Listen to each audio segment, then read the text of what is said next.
guess the question that I ask everybody that's probably getting annoying by now is, what was your first job? Oh, that's a great question. Hey, over the table or under the table? Ah, okay. So yeah, going back to what you said, a lot of people have a direction. When they're younger, they have this direction of I'm going to be a doctor, I'm going to be a lawyer, I'm going to be this or that, and Right. I never had that either. I've always felt envious of those who were able just to pick what they wanted and they loved it and they've done it their whole life. I just have had a hard time fitting into the mold of, I guess, that process of finding what you like and just doing that one thing.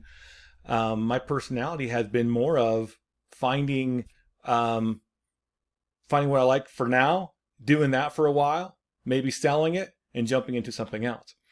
And so entrepreneurship has been something that's just been ingrained in me from the beginning. I mean, I think the first thing that started my journey in this whole process was selling my toy for the first time when I was 9 years old. It sparked something. I remember a friend wanted this Ninja Turtle character that I had. It's like some kind of machine character Ninja Turtle, and I'm sure it's worth a lot of money now. But Yeah, right. at the time, I said, "Hey, $5, and it's yours." And so somehow he went home and found $5. I don't know how he found $5, but he got back, gave me that money, and I thought, man, that was the easiest money I've ever made. And because at the time, we weren't rich, nor we were like super poor, but we had a budget, and my mom was really picky about even giving us 25 cents for a gumball, and Yeah. so it was tough. So that $5 was like a huge windfall for me at the time. And so I remember that's where I started this passion of I wanted to be, and later I learned it was called being a salesman. I thought, well, hey, that sounds like a job for me, right? And so Yeah. I would say my first jobs was actually my own. I started flipping things when I was when I was younger. I had a friend that had an old three-wheeler, and it wasn't running, it had a flat tire, and he was going to give me a really good deal. I think it was like around $100 or something I got it for. And I thought, I'm like, man, I Like can, one of those old dangerous Honda it was contracts. exactly what it was. Those things are awesome. So I said, I'll pick it up. I went to my dad and I'm like, hey, loan me some money. I think I could flip this thing. And so he did. And so I got it. I fixed the tire, fixed a few things. Didn't really know much at that age. I was probably around 14 or so, 15. And then I couldn't fix a few things like the pull starter. That was too hard. But I realized I can push start it and it worked just fine. And so that was my first job, was fixing things and then selling them. And I bought a motorcycle after that. Then I bought a truck, sold that. And I was on my way of, this entrepreneurship, business-minded sales guy. But then my dad comes to me and says, hey, you need to get a real job. You need to learn how to work. I'm like, well, That's I what I thought I do was. too. I thought I was working. And so I had a friend, Yeah. that worked at Arctic Circle. And I didn't know any better where to go find a job, and he said they were hiring. I thought, well, why not work with your friend, right? So I jumped So in. what's Arctic Circle? Oh, it's a burger place here in Utah. Oh, okay. Yeah, kind of like a McDonald's, but just Arctic Circle. Yeah, So you guys have a lot of those that I've never even heard of. Rachel talks about all kinds of different places, and I'm like, what is that? She's like, oh, it's this burger joint down in Salt Lake. I'm like, oh, okay. yeah, they have a lot of fun stuff down here. But I jumped into there and did some training. And I remember my first day when we were doing, I think it was a lunch rush. I was getting paid $5.15 an hour. And I remember they were working me hard. I mean, there was a lot of cars coming through. I was sweating in the back, getting yelled at and everything else. And I remember thinking to myself, you've got to be kidding me. And looking at the clock, only an hour had gone by. And I'm thinking, this sucks. Trading your time for money just Yeah. sucked. Especially when you're getting Well, paid that trading low. your time for money to, some company that, I mean, in most instances doesn't really care about you. Right. You're just another cog, in the word. Yep, exactly. Yeah. It's different if somebody really cared for you, right? And you had a career path and those type of things. But this was just I remember that was a shocker to me because I felt like I could make more money buying something, putting it in the newspaper at the time, right? We didn't have social media back in those days, and sitting on my couch watching TV, waiting for a call. I felt like I could make more money doing that than just working every day grinding. And so I remember that was my first job. Technically from my dad's point of view, a real job. Right. Yeah. And kind of started from there. Your first tax-paying job. Yeah, right. Pretty much. Your first experience getting bent over by Uncle. That's exactly what happened. Yeah, and then then you have to deal with bosses, right? You have these attitudes, and obviously in that type of work environment, they don't have the best and the brightest, right? Working as managers there, and sometimes they are rough. It's hard to have that emotional intelligence there in the workforce and that right coaching, and so they almost make you fail as well if they're bad leaders. Yeah, and I mean that's what a lot of people don't seem to understand is horrible leadership is probably, in my opinion, the top thing that ruins places for everybody. Yep. No, it's true. Yeah, most people follow the leadership, and if there's a high turnover rate, it's most likely the leadership. Yeah, exactly. If people are coming and going quite often, then there's something you need to be looking at that you're missing. Right. More than likely, it's the people who are guiding. That's true. Yeah, it's sad when the company. I've been a part of a lot of companies that had just a great structure. They have good people working for them, but the leadership or CEO, the higher ups, they lose the vision of their people. They don't realize that these guys are committed, and they go over and beyond what they should because they care about the company, they care about the purpose. And I think a lot of companies just take advantage of that, and they just assume, well, I'm paying you, you better just do what I say. But it's different. If you can develop that culture and develop trust with your people, it's going to be a lot better for you, your whole company, the survival rate, and your customers. Yeah, for sure. Yeah, all around leadership and bolstering good employee work ethic and everything else. Incentivizing it in some way if possible, but just generally taking care of the people that actually do the work. It's super important. Yeah. I remember having a boss. I told him that they were going to change some things in their pay scale, and I said, "Well, hey, if you change that, I can't afford to be here." He's like, "Well, that's not my problem." Well, either you want me or you don't, I guess, right? So, that sounds more like I don't give a damn. Yep, exactly. Take a hike on that part, but yeah, it's tough. It's sad when you have you really care about a company, but it just doesn't work. There's that problem in the environment, and no one seems like, even the CEO. The CEO could be a nice guy, but whoever he has leading everybody, he doesn't see the value of getting rid of that person that's causing the problem to make a better company. Yeah, and I mean, so often, upper management, they just lose touch with everybody else, down in the lower rank, because they're either too busy doing whatever they got to do, or I mean, a lot of times they probably just don't care. They've already been there, done that, and now they're moved on. Yeah. No, that's true. Yeah, I remember I had a job where I was director of operations for a company, and I had a lady go out to a home. It was real estate, and one of our employees ended up falling down the stairs and broke her ankle. Mm-hmm. And so she called me in the middle of the night. Well, not middle of the night, but later, 7, 8 o'clock at night, and she tells me, "Hey, what happened?" She had to go to the doctor, those type of things. And we worked remotely, and so I was concerned.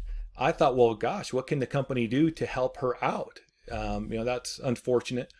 And so I called the CEO to kind of get an idea of what was a policy for injuries and those type of things. That was new in the company. And I was so shocked on how she responded. She said, pretty much said, I walked down those stairs so many times. I never had a problem. It's her fault. And she was upset. She was actually upset that she had fallen, hurt herself. There's no care. not one care at all. Not even a phone call to say, hey, I hope you're okay. I hope you heal well. We don't have, even to say we don't have anything in place to help you, but at least, here's a gift certificate for some ice cream. I don't know. Just some kind of sympathy, right? But it was really just cold-hearted. I don't care. That was her dumb fault. She should have known better or watched her step. And, maybe all that's true, but why not care? Show some empathy. Care about your people. Just like you said, people are disconnected. They care about the profits, care about making the company move, and I get it. But she was really good. She was a very good employee. So why not take care of that person? Yeah. Talk about ultimate dismissiveness. Yeah. Well, it's her own fault. She fell. Yeah, it's rough, and and looking at, I looked at pictures too, and I'm thinking, man, they were kind of wider stairs. It was kind of an awkward step. It was an awkward step, and she just caught the last one wrong, but it was a shame. Yeah, but that can happen to anybody. Yep, exactly. And and just injuries in general. It's called an accident for a reason, right? They didn't do it on purpose, but yeah. So after Arctic Circle, where'd you go after that? So I what's funny about that story is I was already getting bored of Arctic Circle, and I had worked there for about 3 months maybe, and Metallica came to town, and that was my favorite band, and it probably still is one of my favorite bands of all time. And I'm going to see them in Pantera in August. Yeah? A buddy of mine's going to go with me over there in Seattle. Nice. Yeah, I just barely saw him in Arizona back in, last year in August. So I took my boy for the first time to go watch him. I was afraid that he would never be able to see him in person. They're getting older. But they're no spring chicken. Yeah, I feel bad for Lars sometime on the drum set. I see him back there. I'm thinking, man, hopefully nothing happens to you. You're working so hard back there. But but I remember I got a ticket there, and I told everyone about it, but I was afraid to go to management because I had a feeling she was going to tell me no. She was that type of person. And so I decided you can't go to the show. Yeah, or you have to find someone to fill in for you or whatever, right? And I didn't want to go through that problem because a couple other people there was also going to the show, and I thought, and I didn't work every day either, so I didn't care to go through that. And it was my bad. I should have just manned up and went in there, and hindsight, just said, hey, look, I'm going to go no matter what. But I pulled a no-show. And they love those. So I thought, okay. So the next day I was at school, and everyone who was working there said, "Oh, manager was so mad at you." And I'm like, "Crap, I worked. I didn't even check my schedule, honestly." But I come in the next day to pick up the check because it was payday, and she looks at me. She's like, "I need your clothes back before I give you your check," and pretty much telling me I was gone. But I was so relieved. I was so relieved to get fired. That was my first job, and I got fired from my first job. But after that, I kept just working it. So what's interesting is I went through this process of trying to find an identity of what I really was. And I in high school, junior high and high school, I developed talents in snowboarding and in drums. But there really isn't a career path to those type of things unless you're pro in one or the other. Yeah. And I realized at a young age, after watching some guys go off some steep stuff and me not being able to land it and being scared of some of these big stuff, I wasn't going to go pro. So I knew that wasn't for me, even though I wanted to really badly. But I remember... I heard you're quite the virtuoso there. What is it, 4 different instruments? Drums, guitar? Yeah. Drums, guitar, bass, piano. And not all of them very good. They've all suffered a little bit of neglect. But I think I'm a guitar player. I do all right. I can entertain people around a campfire pretty well. See, my boy already has surpassed me. He's 12, and he's rocking the Van Halen solos and Metallica and all these type of things, and Ozzy. So he's good, and but he's he took to the instrument, whereas I feel the drum. Like that's my instrument, but the guitar has always been a secondary instrument to me. Yeah. When I solo, I know I'm not clean. I know I'm just not solid. Whereas the drums, I just lock in and I can feel it and I'm in it. Nice. But yeah, the other one, the guitar is always a rough bit. But I remember, through the process of discovery of trying to figure out what I want to do for a living, So you always have parents, they mean well, and they always say, "Hey, how about a doctor? How about a lawyer? Don't you want to be something important?" type thing, right? And so, being a salesman doesn't really mesh well to a lot of parents, right? My parents were like, "Oh, that's great. Well, how about something else?"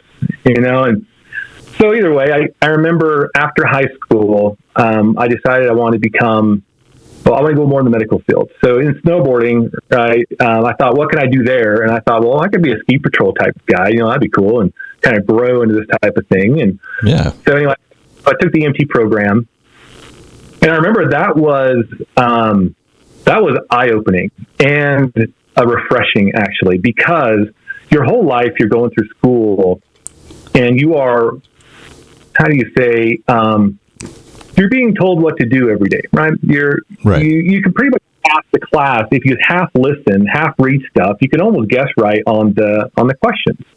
And so, I was maybe a 3.5 GPA type kid. And I never really pushed myself. It was just kind of just doing the minimums. Yeah. I always thought, school, a lot of that. I mean, obviously to, learn reading, writing, arithmetic, all that stuff. But a lot of it is also show up every day at this time, and you're stuck here all day until we say you can go home. They're kind of just prepping you for the daily grind, which is, that's fine, I guess, but it's not for everybody, and there's other ways to learn that. And if that's if that's not your thing, if you're more like yourself, entrepreneurial, where you don't want to work for the man, you don't want to do a grind, you don't want to show up at the same place every day, forever and just working for somebody else, then you have to figure out other ways to make that happen. You're right. And there's no surprise that when people come out of college, the first thing they're trying to do is to find someone to tell them what to do. Yeah. Because we've been programmed with that, from elementary, 5th grade, kindergarten, we're being told where to sit, what to draw, not to eat the glue, and don't mess with pencils. Just a bunch of things. And then it continues that way in junior high, high school, even college. They're telling you, hey, don't forget your book report. Don't forget we have this on this day. Don't do this. Don't do that. And so we've never been able to just freely think and freely say, hey, who am I? What do I want to do for a living? So it's part of the problem, I think, is our traditional ways of being and our schooling. And I remember going through that process too, where I felt like I want to do something different. I want to be free, but the school was trapping me. It was hard to do what I want to do within the system. And I remember going back to what I was saying before. I took the EMT program, and I remember the test. Well, first of all, I was interested in it. So all of a sudden, I was getting straight A's on everything because I was interested in it. I was engaged. Yeah. But what was cool was that they have a practical test and a written test. Now, the written test is written in a way that you have to pick the most correct response. They're all right, but you have to know it well enough to pick the right one, which is really annoying, though, I'll be honest. Yeah. But it was one of those things where I realized you have to know what you're doing. You're either going to injure someone or kill someone if you don't know what you're doing. And I remember it was empowerment to me because when I went in to do the physical application or the testing, they did it over at they call it SLIC or Salt Lake Community College out there. And they set up this huge thing there at the school, and there was a bunch of people taking this test. You line up, and they have all these stations that have different questions, and you have to go up to either a firefighter or a paramedic or somebody who's working the station, and they have a scenario, and you have to answer correctly on what you would do with that patient in that scenario. And then whether you did right or not, you didn't know, you have to go to the next station, and you just keep going. You run through this whole process. And I remember feeling this empowerment of, oh my gosh, I actually know what I'm talking about. I actually know what I'm supposed to do because I studied it. I really worked hard to learn it. Yeah. And that's not one of those things where you can just fake it till you make it. Yes, exactly. You have people getting a college degree in liberal arts, in communication, and different things, which is fine. But what you come out with, really? What information is transferable to actually make an income? Now, I've never understood, liberal arts or a God, I can't even say it. A liberal arts degree. Like, I've never understood. I don't get it. It's the study of curiosity. At least, I mean, that's what it sounds like. Anybody can be curious. From my understanding, it was just the easiest degree to get. Communications, liberal arts are the easiest ones to get it over with. Yeah, and I mean, why spend all of that money at a college to jerk off intellectually when you can just do it at the library for $1.50 in late charges? You get the same thing out of it. Yeah, it's funny you bringing that up. When I was going to college, I was starting a business. Actually, I was involved in an MLM with a buddy of mine, and we were starting our own business, and we were really excited about it. That's multi-level marketing? Yep. And so I got involved with that at a young age. Really ruined me because I got really excited about that leverage, right? Yeah. So I realized, hey, there's a lot of money out there. You meet a lot of people with money there. But either way, I remember feeling that school was holding me back because at nights, my buddy and I were planning, we were doing meetings, we were doing a bunch of different things. And then all of a sudden I remember my history homework, or I remember my Spanish homework, and I remember certain things. And I'm like, oh my gosh, I forgot I got to do this. And I remember one night, I forgot several subjects that were due the next day. And my buddy served an LDS mission in, I forgot where it was, Guatemala. So he knew Spanish. And so I thought, hey, why don't you do my Spanish homework? I'll do my history homework, and we'll get this done. And I remember he just copied out of the back of the book where the answers were. Nice. And so so it got graded, and the teacher copied. Right, the teacher's like, you copied this in the back of the book.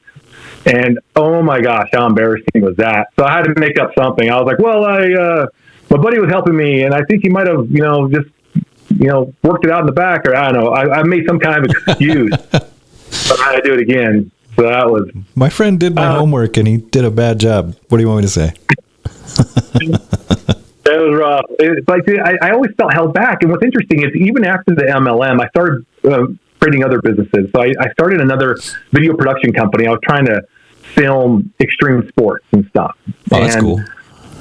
Yeah, I thought it'd be a fun career. And so I jumped more into that, but I realized I didn't know a lot. And so I wanted to learn more about marketing. Well, I didn't have time to wait for the next semester to enroll into a class. It just didn't make sense to me. I needed to know now. So I went to the library, got a book in marketing, read that, and started moving forward. And I got other books in business, read those, started moving forward. And I started realizing, why do I need college when I can just read the book, understand it, and put it into practice? Why am I spending so much money in this? And so, I started realizing there's something off here. Maybe I should choose a different path. Are you getting a time thing? No. Are you? Yeah, I am. I don't have the corporate level thing, so it's telling me there's a time limit. I guess I'll you got 45 minutes soon. Yeah, it says there's like 10 minutes left, I think.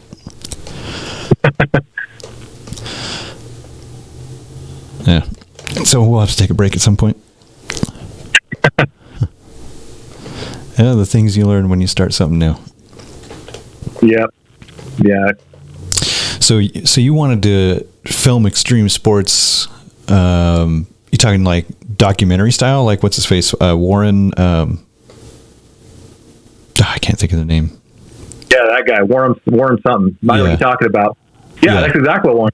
Yeah, the ski stuff, really extreme videos, catching people, catch air off of stuff. That was a dream.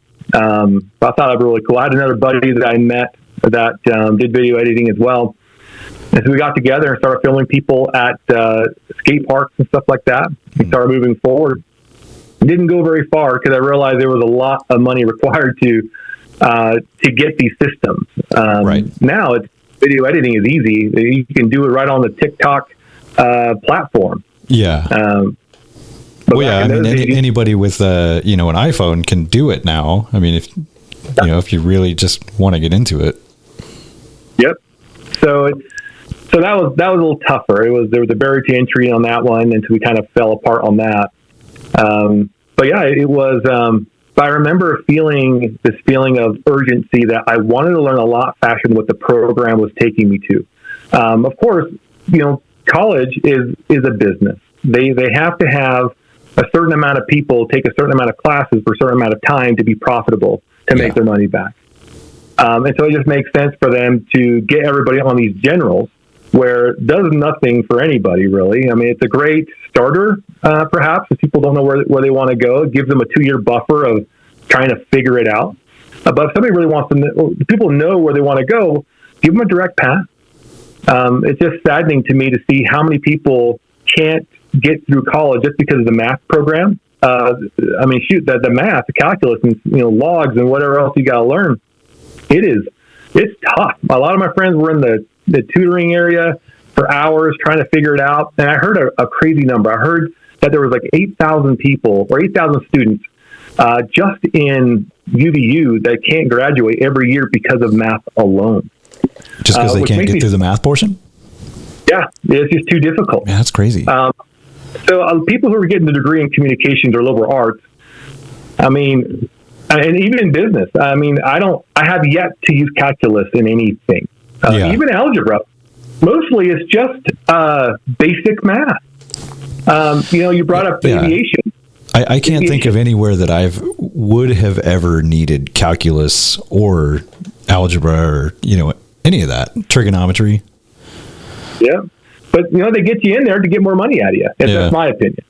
I mean, you got to think. So, for example, I worked at the Logan Airport, operations manager at one of the FBOs there.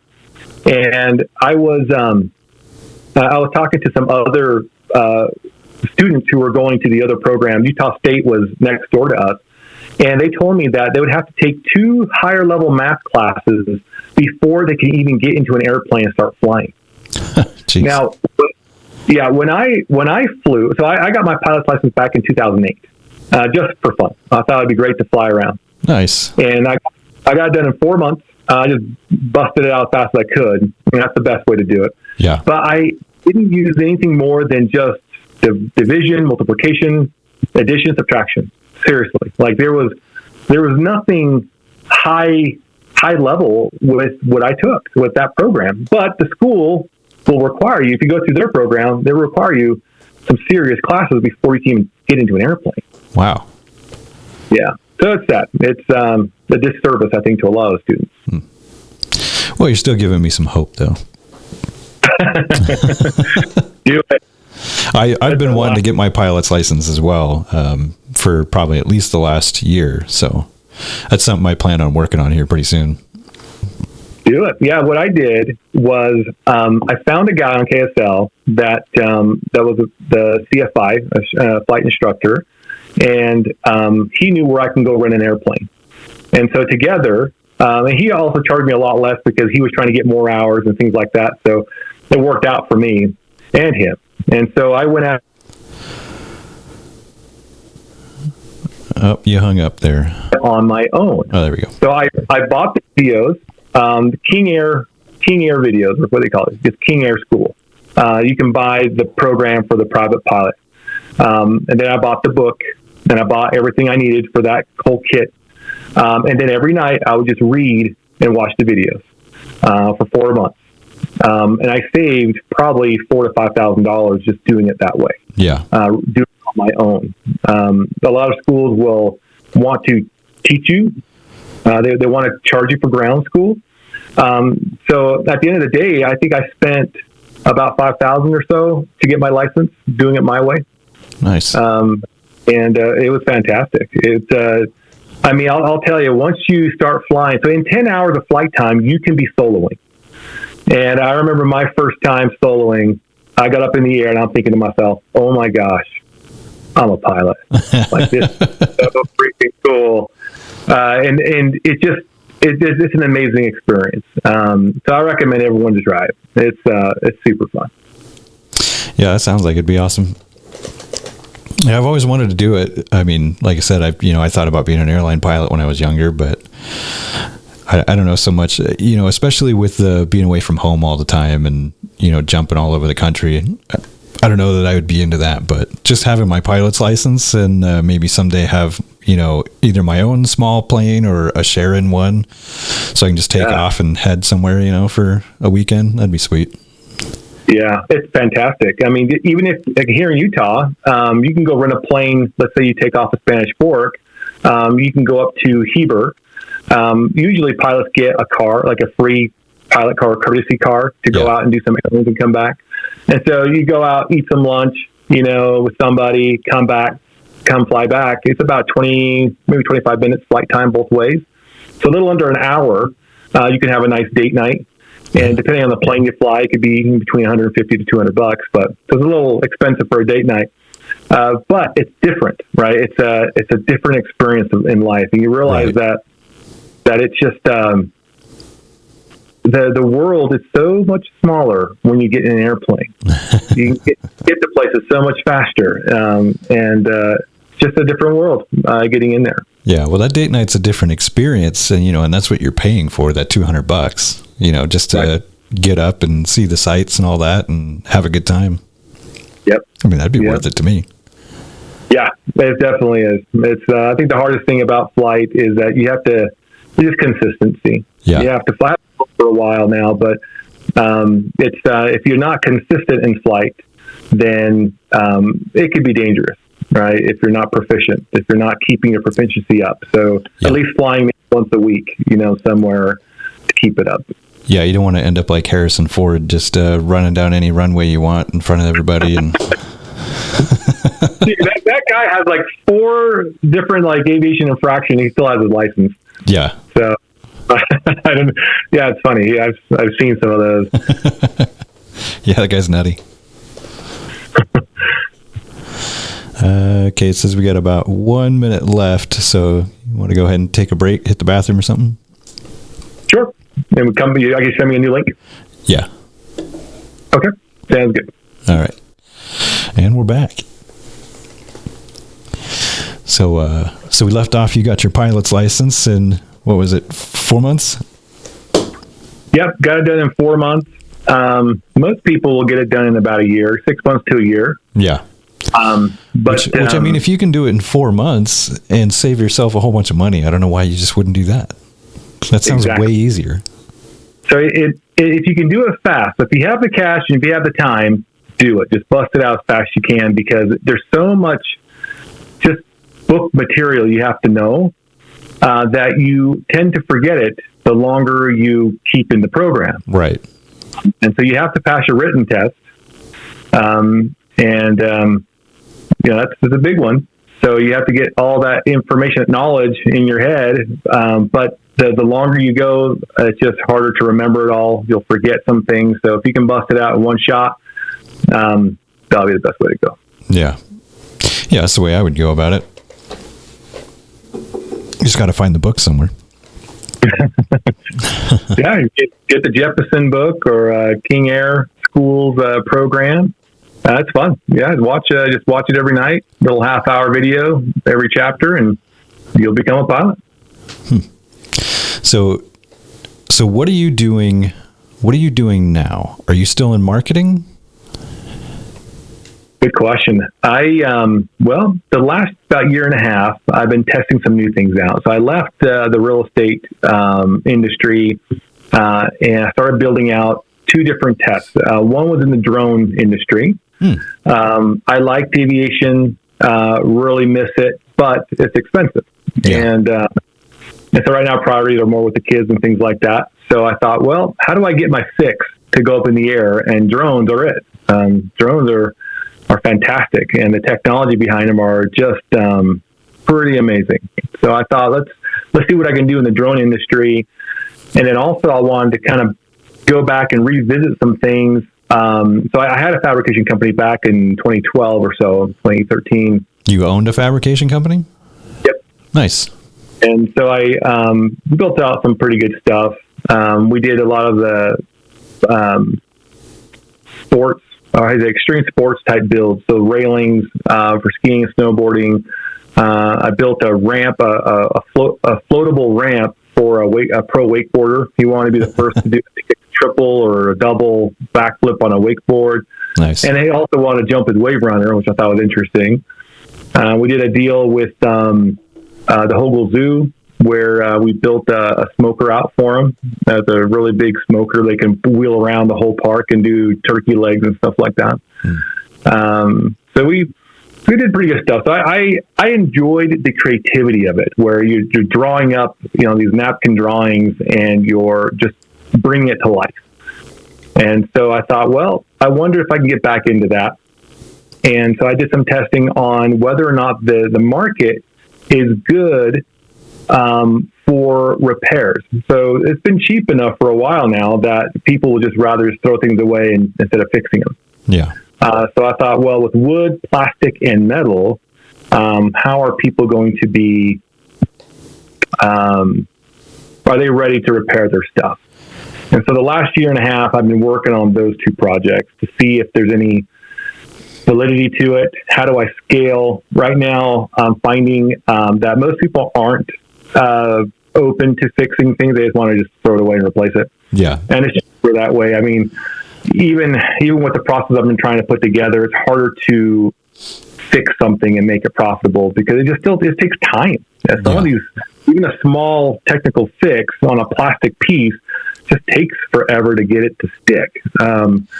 But I mean, things just aren't built like they used to be, and people have lost the will and the intuition, I guess, to actually fix things on their own. Right. Because like you said, nobody wants to. They just want to throw it out, Yeah. Why spend the time fixing it yourself when you can just throw it in the garbage and buy a new one? Yeah, it's faster, easier. China makes it cheap. So yeah, unfortunately. Yeah. So the problem is that for me, I'm finding that there's a lot of money in making railings for homes. And I did some railings in my past, and I just don't like doing them. Yeah. It's just a monotonous job of every section, And so I've been kind of pulling away from that, pushing more the drone side. But then I'm finding some issues on the drone side on scalability. So the last couple of weeks, pretty much been dead, been grounded because I can't fly in the rain or in the wind in some of these seasons. And so I'm realizing, even though I like it, I want to do something with it. For me, when I pick a business to really push, I want it to be scalable. I want to be able to do it 24/7 if I can. And just need to be easier. So I'm realizing there's a lot of issues with that side of it. There's money there, but there's also a great investment. Some of these drones are $50,000. Some of the LiDAR stuff, if you get into that, could be $100,000. And so the investment, and then you'd have to travel. You'd have to be more of a nationwide guy at that point and do bigger jobs. So lately I've been thinking about, well, what type of lifestyle do I really want? Do I really want to be away from my family a lot? Do I want to have traveling opportunities? And so right now, lately, actually, last several weeks to about a month, I've been revisiting what I really want to do, and been kind of brainstorming. Okay, either I go back to the drawing board, find another business or project to push, or I find another company that I can help grow. And so the life of an entrepreneur, you have, it's feast or famine. It's sometimes you think you're going great, other times it's just everything's going to crap. And so it's a rewarding career, but at the same time, it's a very volatile career. And so for me, I've been back and forth. I've been in the job market, and then I've gone out and done my own things, got back into the market, came back out. And just, once I sell something, I go back in the market, come back when I have an idea. But the ideas lately have been tougher for some reason. I had a good run when I was younger. Back in, I think it started around 2012 or 2013-ish or so, I started building a series of different companies. I found there was a niche within the industry where a lot of guys wanted to have their own business, but they didn't know how to start it. They didn't want to do the grind. Well, for me, I like the grind. I think it's fun to put everything together, and I'm great at organizing the mess and going through the processes and just streamlining things. So I built out a company in about a year or so, maybe even less, kind of depending on what the project was. And then I would flip it. I would sell it to somebody who was looking to get into that type of business without having to do the whole startup. And I would give it to them ready to roll, even with sometimes with clientele and some profitability. Yeah, see, I've been wanting to, maybe get into some of that kind of stuff, but I mean, I'm not business minded, so it's something that I have to definitely start trying to learn if I want to, try to get into it at all. Yeah, baby steps. I have a lot of people that reach out to me for just questions, because there's a lot of questions. What do you do here? What do you do there? And taxes, right? Yep. There's so much to think about. And honestly, I don't have all the answers either. I'm still looking it up too sometimes. It's really, you have to be innovative a lot of the times. You have to just think ahead of what problem you're trying to solve. Does it really solve a problem? And are there other people that have already solved the problem, and why would yours solve it better? So a lot of questions to ask yourself before you go into the entrepreneurial journey, because it could be expensive. Oh yeah. I worked at an infomercial company, and I was a product manager there. And my job was to search around the world to find products that we could invest in, that were good enough to invest in. So I'd bring them in. I developed testing to see if there was viability in these products. And once I had a score, I had 3 different tests, and they progressed through these tests, and they scored right for me. Then we move them on to the next thing, and then we do a licensing deal and take them out nationwide. But I can't tell you how many times I talked to people who were they were such in a financial mess with products specifically, because it costs so much money to develop something. So, for example, let's say you have an idea for a new widget of some sort. In China, it's going to cost you $5, to make. And so by the time you get it landed here, it could be $5 COGS, or it could be a little bit more, depending on where you're at. But then you have to have product insurance. You have to have you have to ship it different places, Amazon or Walmart, those type of things.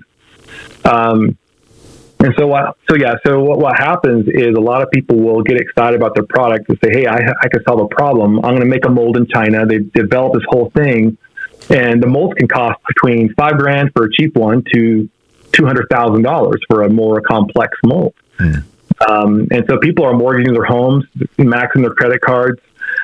And then at the end of the day, they fight so hard. And let's say they get a PO, a purchase order from Walmart.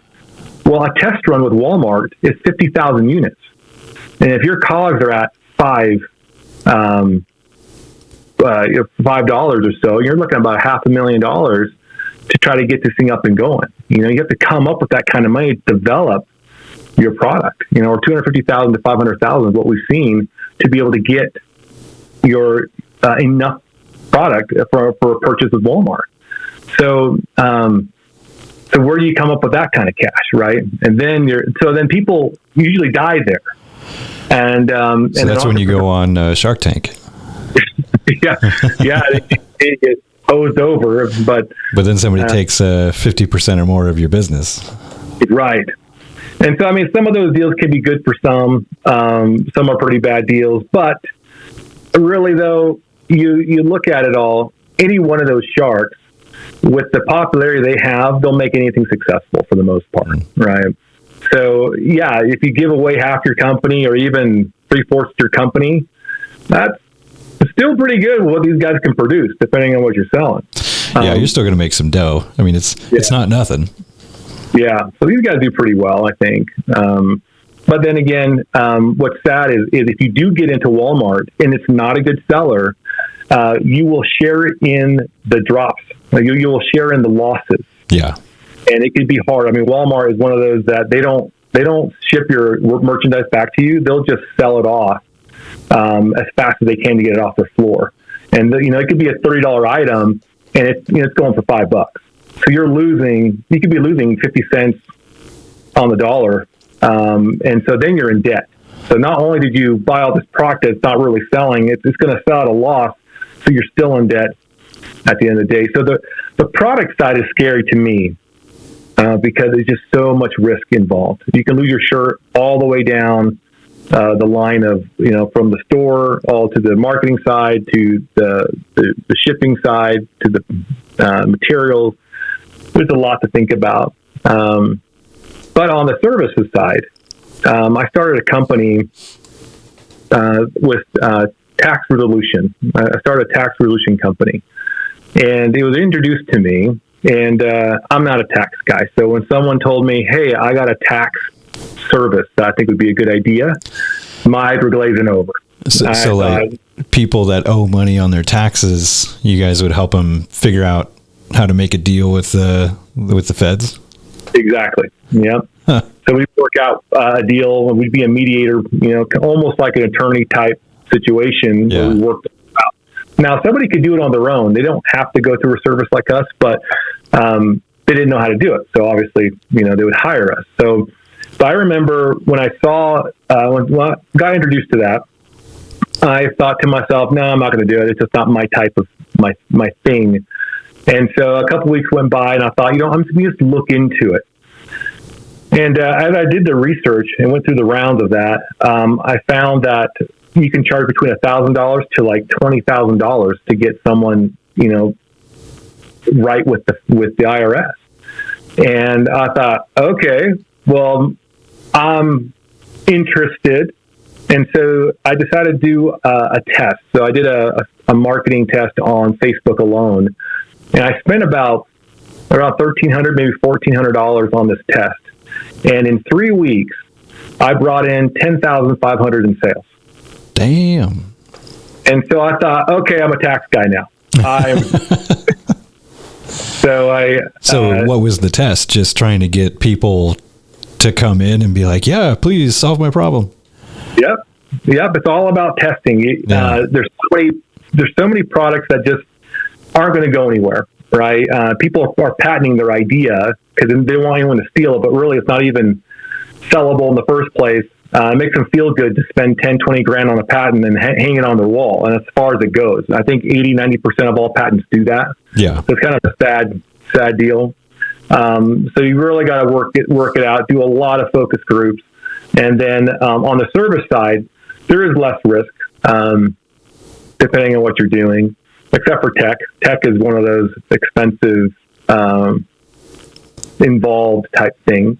So I usually avoid the tech side because at the end of the day, you can spend 100 grand on an app and it doesn't work. And so all you have is some code to show for it. Yeah. And I mean, tech moves and evolves so quickly. Yeah. It's ridiculous. It's light speed, how fast computers and applications and everything move. So yeah, that would be scary. Yeah. Yeah. So I remember talking to a buddy of mine on going back to the drones. And for me, at first, I was thinking to myself, well, I want to fly the drones. I think it's fun. I want a different change of pace, and I thought it'd be great to go out there and fly some stuff and be creative and process some things. And so I asked him, where do you think I can go to make the money in drones? And he told me that everything in drones for now is pretty much just, it's a huge crowd in that space. Yeah. But he said the money is actually in software. So on the drone side, what's interesting is as I've been getting into more of the drones, there's so much software, and it's fantastic. Actually, there's a lot of great stuff, but it makes sense. It's you can make a couple $100 to do a real estate thing. You can make maybe $1,000 to do more of a thermal imaging inspection or around there. Let's say maybe a little less. But if you develop a software for those guys, you can charge between $200 to $500-$600 a month just for someone to use your service. Huh. So for him, now this guy was an engineer, and he's in that space. He's that works for him mentally, but that's where people are going. There's a lot of money there, and I think one of the biggest pushes was when what was that company called, the Dollar Shave Club? Yes.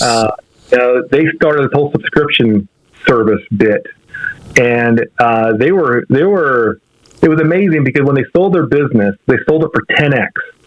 And usually most companies will sell for maybe, 2 to 5, depending on the company, their annual revenue.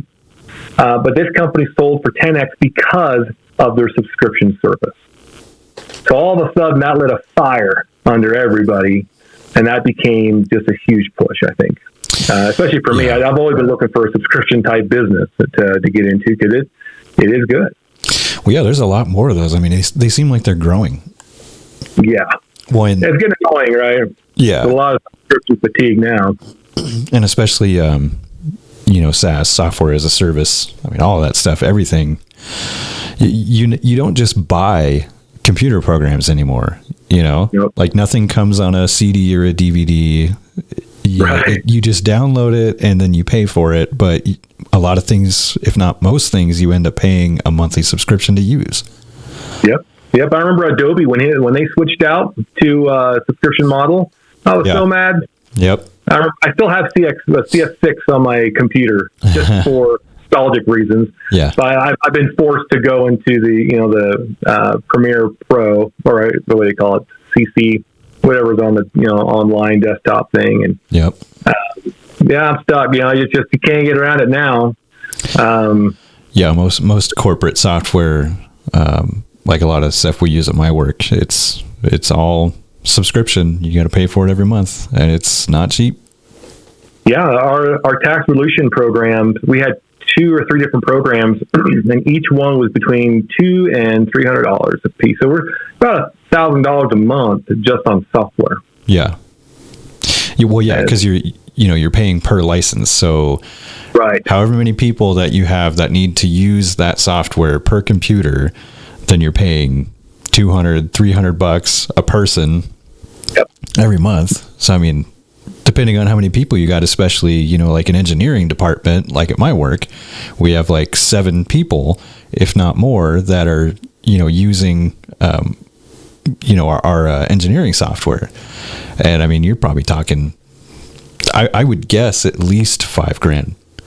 Man, that's crazy. It's just crazy money, just the cost of doing business now with these softwares is, it's changed, right? Life has changed. I know when I first started businesses, I was more on the ground running. I didn't start online stuff until about 2013 or 2014. I didn't really start learning the strategies of building a business online. It was more just brick and mortar type stuff. Yeah. And but then all of a sudden you start realizing where you can put your money, and the cost switches. It's just, you can't keep up with this stuff. It's I'm learning new programs all the time with the drone stuff. I'm part of all these drone groups, and they're coming up with different software, saying, "Hey, try this software, try that software." And I'm thinking, I haven't even heard of that one yet. I've been doing it for over a year now, and I haven't even heard of that one yet. I got to check that one out. Are you talking about different software like that goes on the drone to operate it? For either processing information or even running it. So a lot of different drones will have there's different software you can use to do mapping. So you can program a route that can go and take pictures, for hundreds of acres of land. and you plot all that out. And so there's a lot of different programs that you can use to do that. And there's programs that that you can use to help you know if it's good to fly. There's a lot of restrictions, even with drones. Yeah. To get your license to do that. There's a Part 107 license. If anybody wants to fly a drone commercially or for money, they have to have that license. And there's a lot of different apps that you can get into that will tell you whether or not you are restricted airspace or if you are ready to roll. And it just never ends. There's a wind app I was looking at the other day that I thought, hey, that might be good to have. A little more detail on the winds to make me make better decisions. And but yeah, then you really got to go back and think, is it necessary now? We have so many apps. Is this one really necessary? Yeah. So that's what you're doing now, is just working on drones and stuff, huh? Yeah, drones right now, and then the fabrication. I think both of them I might just sunset at this point because I'm not seeing a path, and I think you can never be in love with your own idea. I think that's one of the biggest things that people fail with, is that they say, well, I've spent so much time and I invested so much money and I've done all this. Hey, if your idea is not working, you got to be honest with yourself. And I'm trying to do that with myself too. It's like, I love this industry. I want to do this. I want to do that, but it's just not working for what I'm hoping the results to be. Right. So either I find a new way to make those results, or I just have to be honest with myself and say, I got to take a step back, revisit this another time, flip into something else. But if you fall in love with your own idea, you're going to lose more money. Yeah, there's really no room for sentimental attachment in the entrepreneur world. Yeah. You'll end up getting stuck in a trap, you know. You do. I've met so many people that have gotten in there. They're not flexible in thought. And when I bring their products in, they're not flexible in change. They get stuck in the dream, you know, of what they saw in their mind that they wanted it to be. And it's like, okay, well, you can still have it. It just doesn't necessarily have to look a certain way. But if you can still build it and get it to what it needs to be, to where, you know, it's doing well and it's making you money and it's still something that you enjoy doing, like, okay, then just roll with it. Stop worrying so much about the little details. But people, they get stuck in the little details and they get stuck in that sentimental attachment. It's mine. It's like, well, it's costing you thousands of dollars a month. You need to walk away, cut your losses. Like, but I can't. Yeah. When I was working as a product manager there for an infomercial company, I had to bring people in and, have good discussions of saying, you have to let go. You have to let us take it. We're going to take it and we're going to make it better. Yeah. And we're going to make our own design because we know what sells on the shelf. We know what pictures to put up front, text, fonts, images. We just, or even just the packaging itself. We have a lot of experience in that, right? And so when someone says, well, I want to try this, I want to try that, it's tough. Yeah. Because there needs to be, you just have to let go and let someone run with it. And I know some people call it their baby, they call their project their baby and they're taking care of it as such, but it's just an idea for now. Right. It's an idea until it makes you money. And it's never a baby because you're never going to keep it. In my mind, I'm always about flipping. Right. You never want to hold on to something too long. It's always going to go out. It's the excitement's always going to die. For example, pillow pets. You remember when that came out? Oh my God. Yeah. I haven't thought about those in forever. So my company, well, not my company, but the company I worked with, the infomercial company, they brought that out. They came out with that, and they partnered with another company up in New York or New Jersey, I think it was, to help them with the distribution. And it was huge, right? We sold, I think it was like 1 billion units of stuff, like including like everything from the different type of animals to like the slippers to whatever else they were coming out with. It was just like 1 billion units. It was just insane. Millions of dollars they made in this thing. But one day after another, it just died. And they were stuck with like 1 million units of inventory in a warehouse. So a warehouse full of pillow pets. Yeah. And they couldn't get rid of them. They couldn't even give them away. So I don't even know. I can't remember what the company ended up doing with them. I think they might have destroyed them or something like that. Bonfire. It was just, yeah, pretty much. They have ways to dispose of products that don't sell. And because, for example, I know with one of the products we had about 300,000 units in a warehouse, and that was costing us $10,000 a month just to hold them there. Yeah. So it's I couldn't imagine what they were paying on those pillow pets for that kind of storage space. Yeah, that's a lot of room to hang on to something that's never going to go anywhere, and it's not making you any money. Yeah. Yep. So, risks. A lot of different risks there. So you can't. It's gonna die. So for me, I like to build something up, and then at a good time, sell it, then build something else. Yeah. Now, granted, there's some companies you might want to hang on to if it's doing well enough and you like it well enough. Just got to kind of cross that bridge when you get there. Do you want to expand or do you not want to expand? I think that's one thing too to think about. I remember talking to a garage guy. He was actually the owner. I actually had an issue with the install the first time with one of the employees. The owner comes out after I made him aware of my issues. The owner came out, very nice guy, and fixed it exactly the way I wanted it. And it mostly just the wires, how they were ran. I didn't like the way they were ran, but I talked to him about business, and I asked him how he was doing and things like that. And he said it was great. He had so many trucks out there. And I said, hey, how about expanding? And he looked at me and he said, you know what? Life is good now. Like I'm making enough money. My life is balanced. I can work, but I don't have to worry about too much. And he's like, I want to leave it right here. Yeah. And I thought that was such a great answer that he realized his life is good. Whatever money he was making at that moment was good enough to not jack up his life to where he had an imbalance of being gone too much or too much stress or too much investment or too much debt. He knew his limits and he was good enough to where he was at. So I think that's something that a lot of people should consider too, is not chase after the money all the time, but get to a point where you're comfortable and just live life, enjoy life. Yeah. Yeah, you spend too long chasing after the almighty dollar and your whole life becomes about that and you kind of lose focus on everything else that you have. Yeah.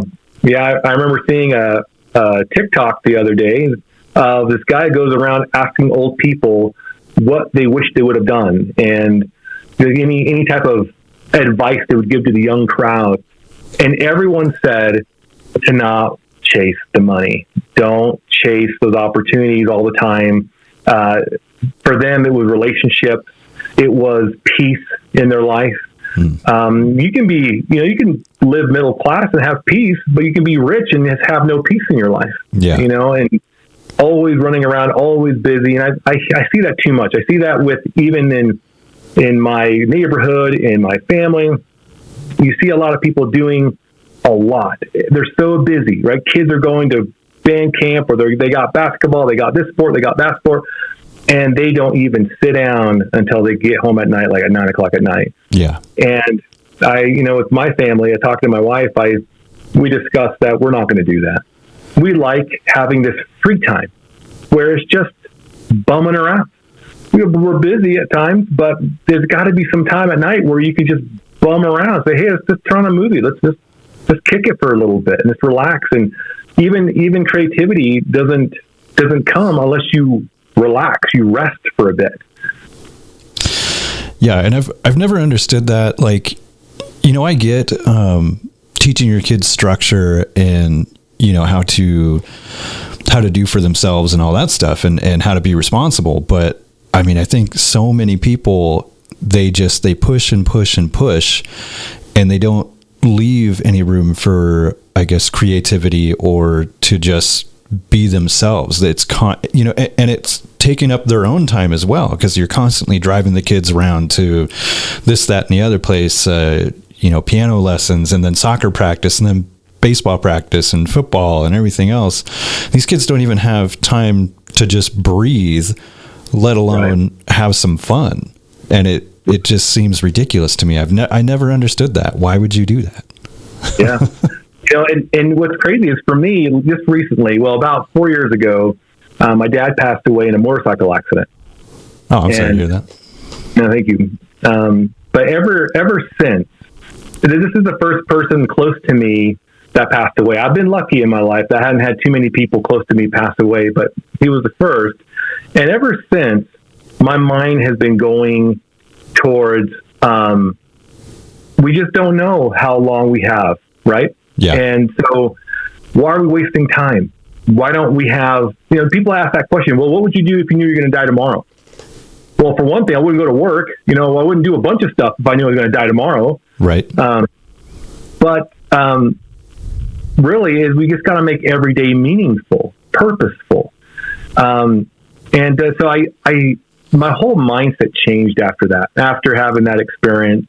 And my grandma died afterwards. And so I've always been left with this thought of tomorrow could be the day, right? We go to bed every day, every night, and we go into this coma, right, for 8 hours. Yeah. And we somehow miraculously wake up and we're at it again, another day. And so one of those days you're not going to wake up, right? It's just part of life. And so for me now is I call it a midlife crisis, I guess, at this point, but I just want to make sure that whatever I do in life has to have purpose, be meaningful.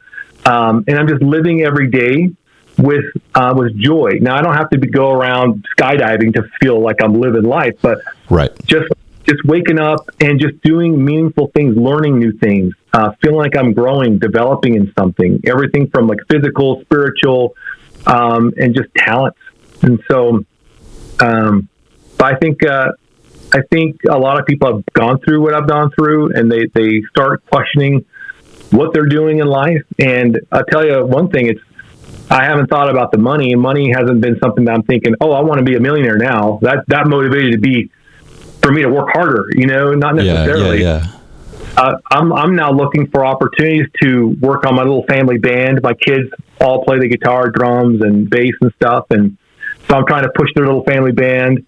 I'm trying to spend just those, just relaxing time with my wife, just talking, just having a moment. Even if we're talking about everything from like politics to what you did this day to like religious to whatever, just having deep, meaningful conversations is where, my feelings have been going towards. And it's, now I wake up empowered. I wake up, okay, well, I don't know if this is going to be my last day. I don't know if tomorrow is going to be my last day. Well, I better live like it. And it's just been ingrained in me now. It's feeling like I'm intentionally living. It's changed. Instead of just waking up and just doing my routine, now I'm living intentionally. Yeah, living intentionally is the way to go, man. Worrying so much about everything, especially stuff that you can't even do anything about, is just kind of ridiculous. Like enjoying those moments with your family and your kids and all that stuff. Yeah. You have responsibilities and stuff that you have to do that are important, but if you get so wrapped up in that, you miss out on a lot of stuff that you're only going to regret later. It's like you were saying with those old people that are like, don't chase the money. Well, yeah. They know firsthand, like there's a lot of stuff that I missed worrying about the paycheck. So yeah, I get it. Yep, me too. Yeah, I've been in there trying to chase after things, and I'm glad there's certain things I'm glad didn't work. So for example, like even that MLM idea. It's funny because every time I hear MLM, I always think pyramid scheme. Yep, pretty much. You can make money, but it's you have to pretty much create a little army underneath you to do so. But even with that, there was people I met that made a lot of money every month. I mean, there's one guy I met that was making about almost $200,000 a month, and it's just I don't make that kind of money. And so for me, it's like, wow, that's pretty shocking, right? And you look at that lifestyle. But at the time, I think to myself, it was probably good I didn't make that kind of money at that age. I had a lot of growing to do. I had a lot of thinking to do, and just processing life. It feels like to me, it seems like there's certain years of life that you mature. For example, like when you were 16, if you can remember how when you were 16 to when you were 18, for me, I remember feeling the shift of maturity. 16, I was like, oh yeah, I know it all. Give me my license. I want to get out of here. At 18, I started realizing, oh, I'm an adult. I'm starting to develop different things. I have different questions. For me, on the religious side, I did serve a LDS mission for 2 years in Costa Rica. Oh, nice. And I went through that process. I learned spirituality. I learned different religious views. And I thought, and it seemed like every 2 years I was maturing mentally.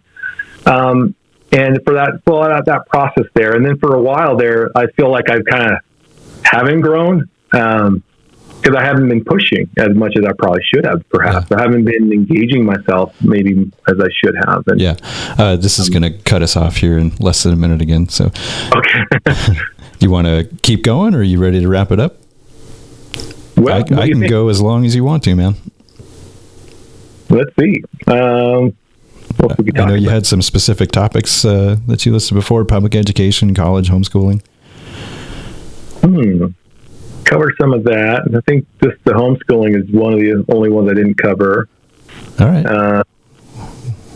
Well, let's come back real quick with that, and then we can sign off if you want to. Okay, sounds good. Growth. Yeah, that's right. Life.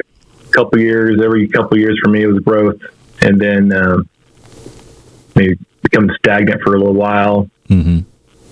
And but it seems like when you're growing, you're happier, right? Like when you're developing yourself and you're going somewhere, you have a direction. There's like a happiness that comes automatically. Yeah, I think so. That's one of the things that I try to kind of live by as much as possible. If you're not learning something new every day, then you're just kind of wasting time. And I know I tend to, when I get stagnant and I'm not doing that, even if it's something small and stupid, then I tend to get antsy, or sometimes even depressed, Yeah.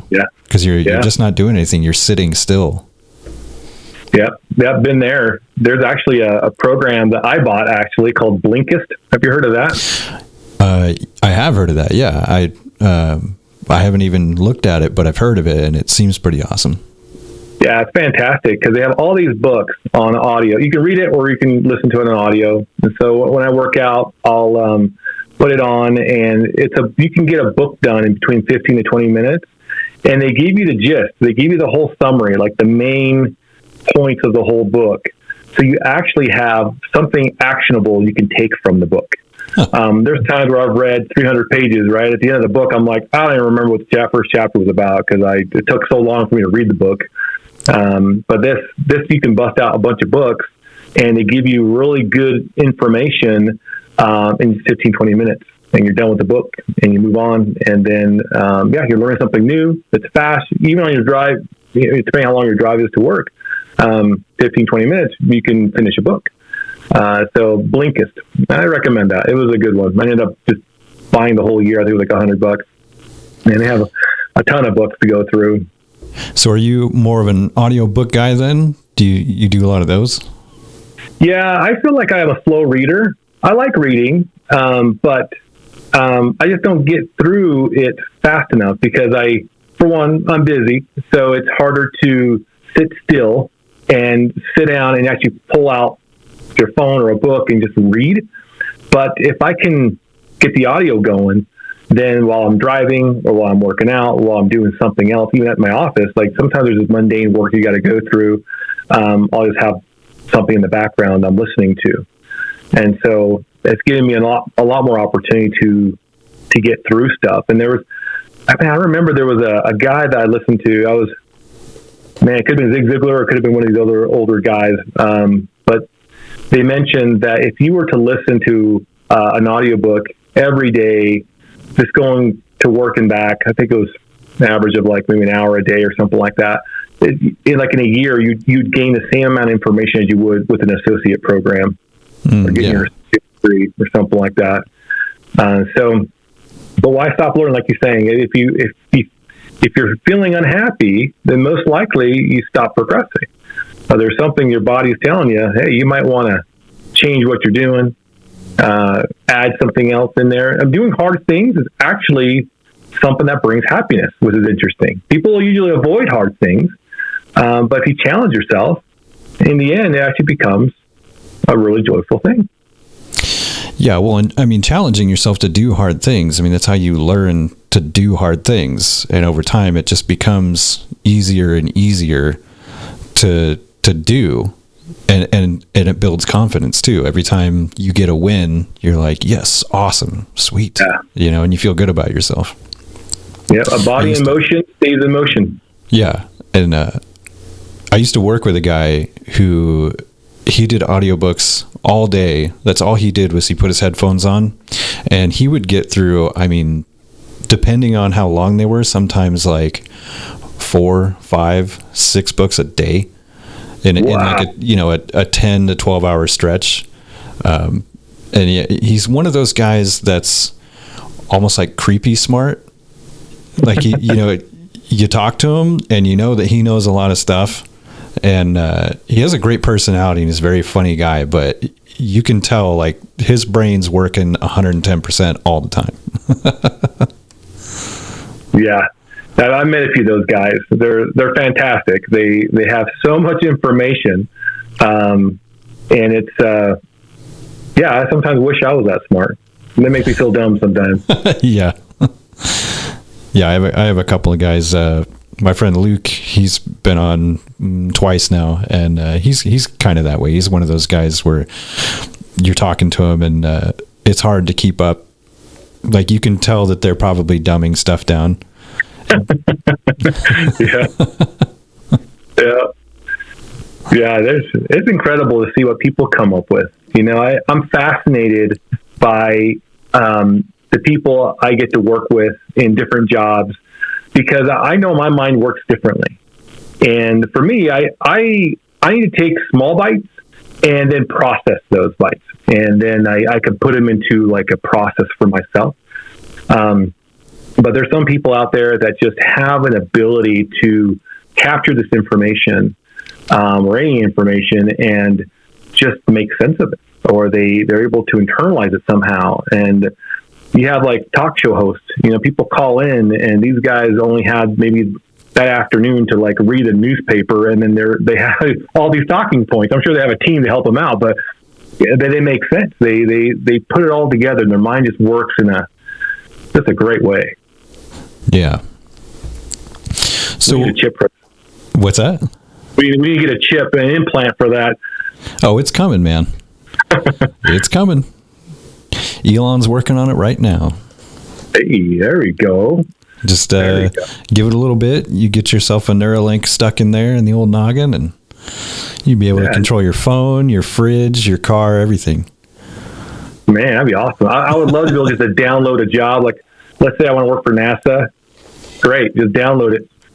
Give me all the info. Yeah, right. If they could do, did you ever see The Matrix?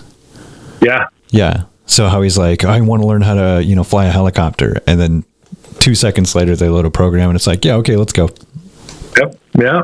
Yeah. If they figure out how to do that, that'd be sweet.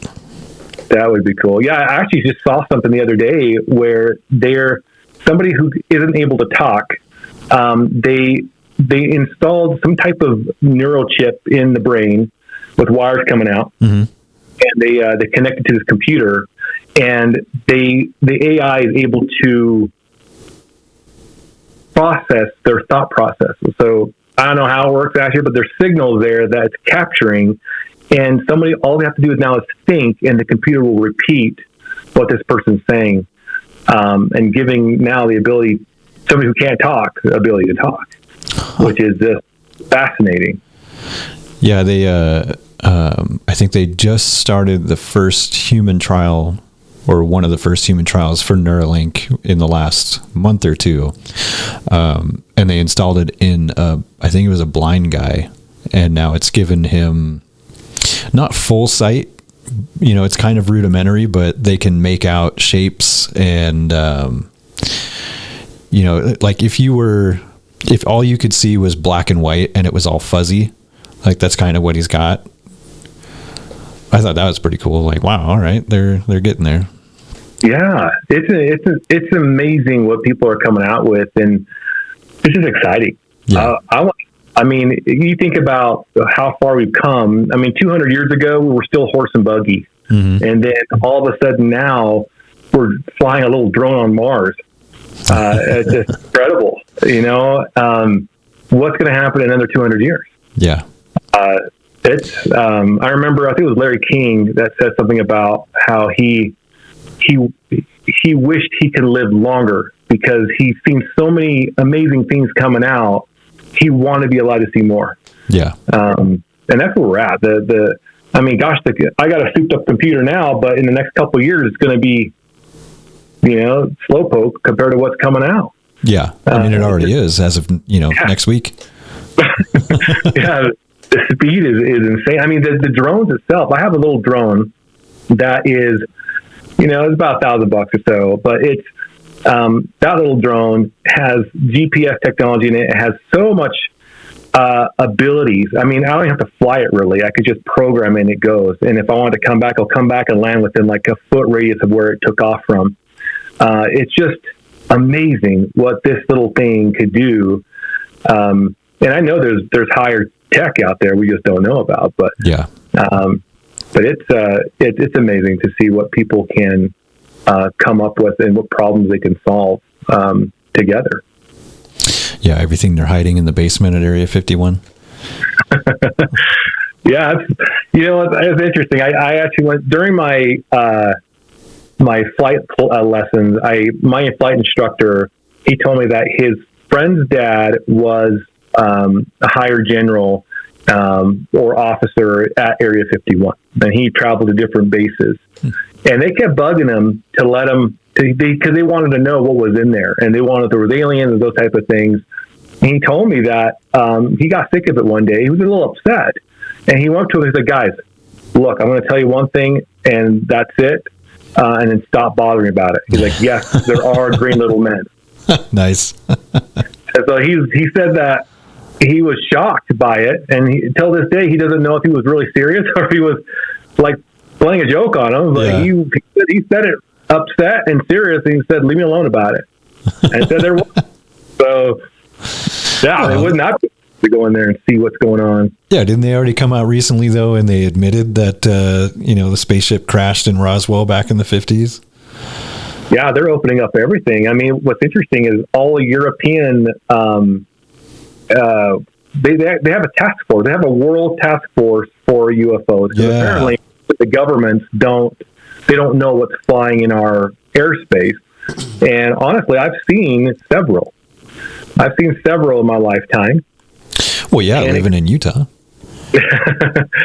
Yeah, can't explain it. And I've seen a lot of aircraft, and I've been through the program. Well, when I got off the mission, I ended up going to UVU and went into the program, the aviation program, and they had a class that talked about all the history of aircraft. And what's interesting is back in World War II with Hitler, he flew an aircraft. It flew a few times. It was like it was a disc type aircraft. And it never really stuck. But what was interesting is after the war was over, the U.S. brought over a bunch of their scientists to help us, develop a bunch of things. Yeah, Operation Paperclip. And we started building out a new aircraft that looked like a disc. It didn't really last, but they tried. They say it didn't really last. Yeah. So who knows? It's fascinating to see what technology is out there. Is it from our world? Is it not from our world? I have a lot of theories of out of this world type stuff. But it is interesting. I'm pretty convinced that a lot of the stuff that we have is based on stuff that is not from our world. Like, they've captured stuff or, aliens, whatever. And they've just been reverse engineering everything, Yeah. It's like, how is it possible that our technology has jumped so far and so rapidly in, such a small amount of time? And Right. I think it's because they already have a whole lot of this stuff. They just kind of trickle it out here and there over time. Because people are stupid and we can't handle, things changing too quickly. Well, at least not back in the day before we had any of it. But now, considering that we have all these iPhones and Androids and computers and everything that do all this crazy stuff, now it's kind of like the frog in a hot plate where, if you turn the heat up slow, they'll just sit in there and die or whatever. At this point, we've had it long enough and we've gotten used to the innovation and the rapid change that I think it wouldn't bother people so much anymore if tomorrow Teslas were flying around. You'd just be like, oh, wow, look at that. The new Teslas, they fly like the DeLorean. That's awesome. When can I buy one? That's true. Yeah, I've seen the flying cars. They're making them now. Yeah. It's pretty fantastic stuff, but I think you're right. I think there's some reverse engineering going on. We found certain things, I think. I mean, you look at the history of the world, every civilization has had some type of deity or somebody from maybe not from this earth or visit. And they depict them in different drawings and different things. So we know even it's biblical things where some of these people had ways to see futures, translate things, to look at the stars and be able to see, how our universe works. Yeah, they had. I don't know how they figured that out. Right? They had their ways. You look at the pyramids, and that's a whole right. That's what I was thinking of too. Yeah, how did they? How did they get all of those blocks up there? How did they put them together with such precision? They had stuff. They had technology of their own. It's just nothing that we know of or could even really fathom. And then there was that guy. Is it in Florida? The dude who built the mansion out of stone. Right, the rock quarry or rock garden, I think it's called. Yeah, something like that. And everything's put together in such a way that's like, how is that even possible? And supposedly he figured out what it was that the ancient Egyptians were doing in order to move, 10-ton stones and obelisks. And that's how he did it. But of course, everything was done in secret and he never told anybody and all that. And, with him, the secret died if he actually knew what it was. Yeah. It's such a shame too, because I'm dying to know.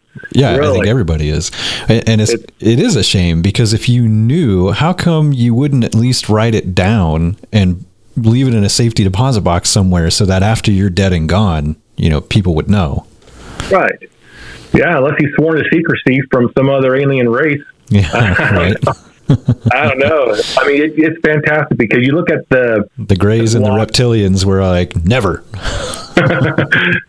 So you look at these guys that, like going back to the pyramids, like these guys had a place. What was the math? Like it was like every 3 minutes or 30 seconds. I can't remember what it was, but they had to be placing a block like every several minutes to get it done within that 40-year span time. Right. And so, I mean, we've done tests. They have it on YouTube where they're trying to lift these big blocks with a crane. They're trying to put it on a truck, and it breaks the truck, or the crane can't lift it. Even in our day and age, we can't replicate that. Right. And when we build things, we don't.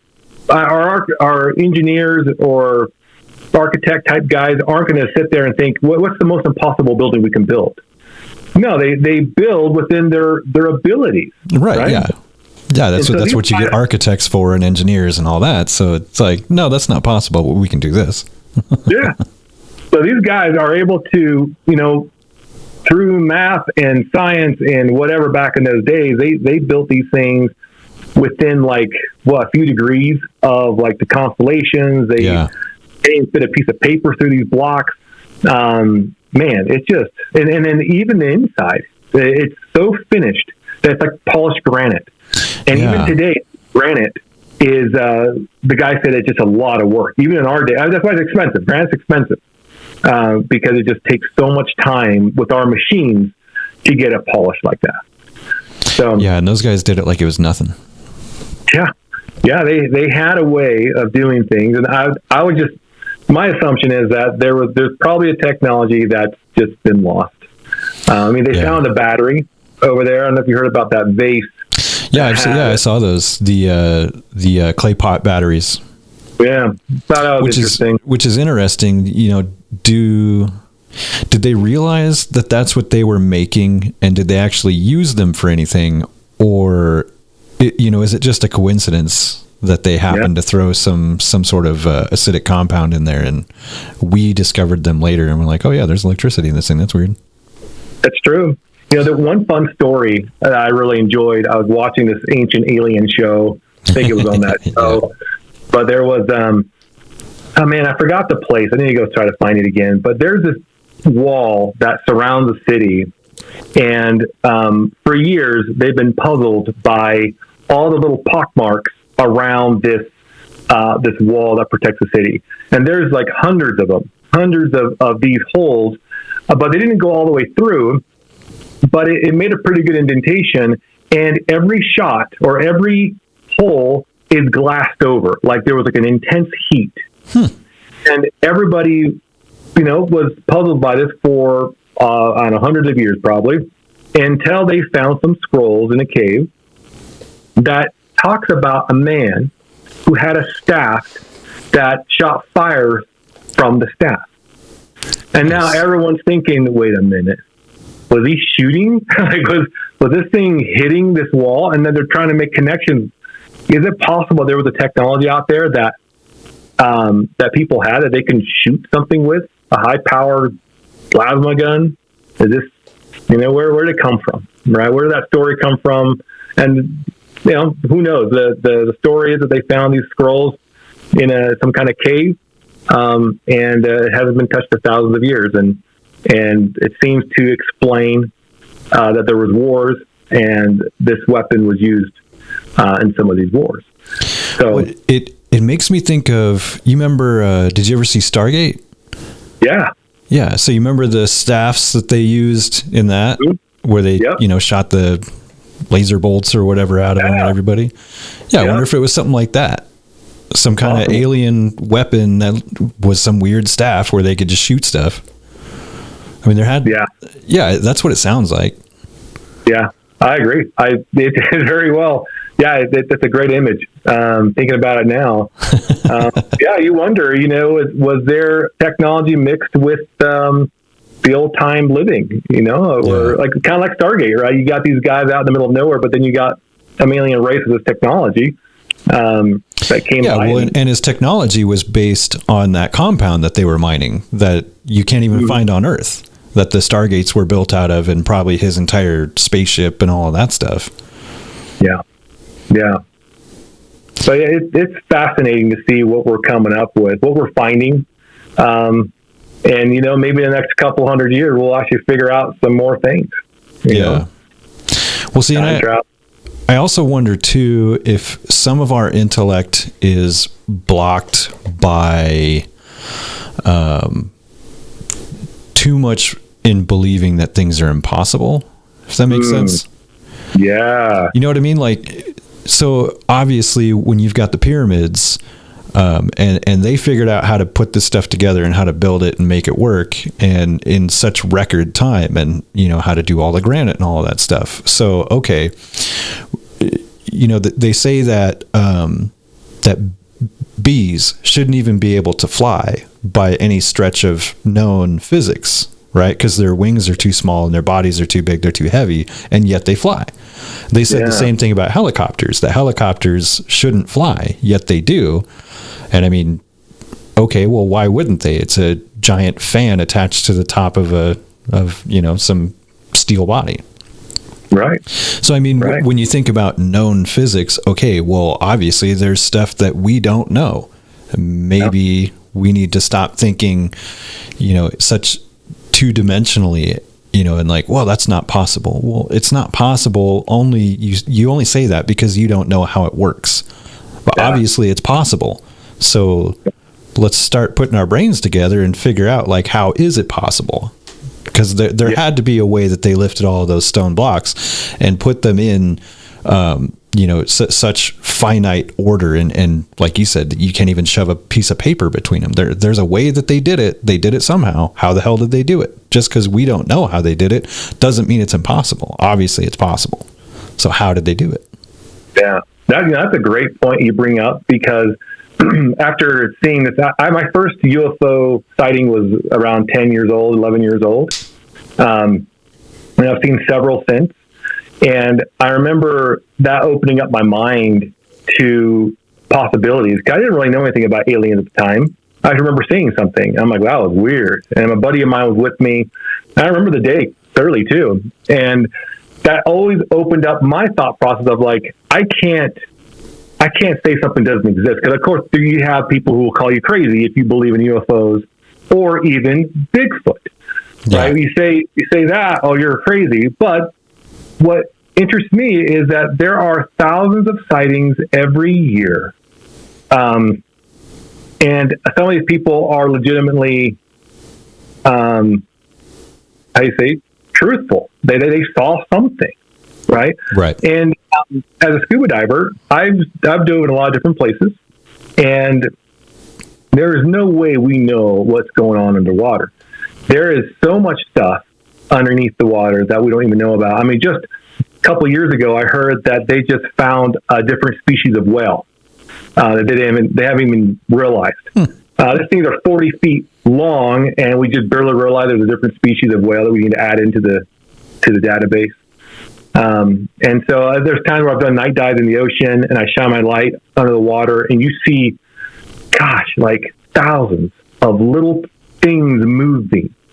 All underwater is life. And I'm thinking to myself, there's no way we know what's going on. And, obviously there's a lot of ideas about another life or another civilization living under the water. And there was actually an interesting story by a Japanese military commander. I forget what year this was, but it was older, quite older. But they had 3 military ships in the waters, and at a high rate of speed, they had an object enter the water, which caused huge waves to come up and almost capsize the ships. So once they got comfortable there and the waves settled, and they kept looking around for something, and then I'm not sure how much longer later, but another object, or maybe the same object, came out of the water at a high rate of speed, did the same thing. I think capsized one of the boats, so everyone jumped on the other 2, and they came back and gave that report. And that was, I want to say like 1600s or something. Like, it was an older report, maybe 1700. I can't remember, but it was older. But even in those days, there was something from what we know, there was nothing in our world that had the capacity or technology to enter the water at a high rate of speed or even fly. So what was it? All right. What did they see? And so, being unbelieving, I think, could be a curse. I think it makes you lack opportunities. I remember hearing someone tell somebody that my mom was hearing this from somebody, and that person said that everything's already invented. There's nothing. We already got everything. What else can be invented? Like, we invented everything already, and that was like back in the 80s. And so it just didn't. Yeah, but there's always something new, right? That's more of a mindset of just holding everything back. Yeah, they're content, right? They don't look forward. But and that's what I was getting at is, by every stretch of what we know about something, that knowledge that we have now, we look at that as the end all be all, which holds us back from actually thinking farther. Right. Yep. It's almost like those scientists need to start microdosing or something. That's crazy. It's fantastic to just think about where we could be. Just in the drone world, I'm watching people build these drone. Well, I guess you can't call them. What do they call them? flying cars, I guess what they call them, but they're just drones with a little basket in them, and you can fly them around. And these things, you push of a button, it'll take you straight where you want to go, and land where you want to land. And it's just fascinating to see where we're going to be, where we're at. And where did we get this technology all of a sudden that we can progress in 200 years, from where we're horse and buggy to now? Yeah, because it hasn't been that long. Yeah. You know, human beings have, by any stretch of time that they've been able to measure, it's like what, only a few thousand years that we've been here, and now all of a sudden in the last couple hundred, it's bam, like everything. Yeah, it's crazy. One of the questions I've had lately is a little off subject, maybe, but our technology go to the moon, right? Apparently, we went to the moon in the 80s, I think. Yeah. And but now, for some reason, we're having a difficult time getting back to the moon. Yeah. Well, what was it that I heard? That they talk about how the technology, we've lost the technology or something to go, like, apparently all the records and everything, stuff that was written down about how they built the shuttles and all that somehow got lost or some BS. And interesting. It's, I mean, I could understand, okay, maybe somebody, threw a thumb drive out and you lost some stuff. Well, guess what? How did we figure out how to do it in the first place? You had a bunch of smart people who got in a room together and were like, hey, 2 + 2 = 4. And we can go to the moon if you just do this and this. They literally put, men on the moon with the equivalent of a Commodore 64. Like one of the oldest computers ever. I mean, I think the lunar lander had what was it, like 32 kilobytes or something of memory. No way. Yeah, it was nothing. And wow. So I mean, if you did it once, you can do it again. They just don't want to. That's crazy. Yeah, I hear the struggles that they're having with their, I heard they're going to try to get somebody on the moon next year or 2 years from now or something like that. But they're struggling. Yeah. We can go to Mars. Yeah, I think Musk is still wanting to go to Mars. I'm not sure where he's at with that. I think it'd be fantastic to have something on the moon. I think that's where we should have started. I think we should have gotten something established on the moon if we can do that, and then start working our way out. Yeah. Cool. But yeah, I guess now the next question, did we really go to the moon? That's a good one. There's a lot of people who say we didn't. I don't know. I want to believe so, though. It's a cool thing that we've gone. But hey, if we can go next couple of years, probably fantastic to see what's going on up there. Yeah, I think even if we didn't go, we certainly should have the technology now. We just, again, figure out how to do it again, or at all, whichever way you want to look at it. That's true. Well, Kenny, it was good talking to you, man. Hey, likewise. Yeah, it's been a blast. Yeah, we'll have to do this again. I don't think we hit on everything, but yeah, good enough. Maybe next time we'll go deeper into some other things. Oh yeah, for sure. Yeah, I think wanted to talk about the homeschool thing, and I was actually homeschooled for a little bit too myself, so I definitely be interested to hear more of your thoughts about that. So yeah, we'll get something scheduled. We'll do this again, man. This is a lot of fun. Awesome. I appreciate it. Yeah. Again, Kenny, thanks for coming on. Appreciate it. It was good talking to you. Yeah, you too. All right, I'll let you go. It's getting kind of late there and here, so. That's true. Have a good night. You too. Thanks, Kenny.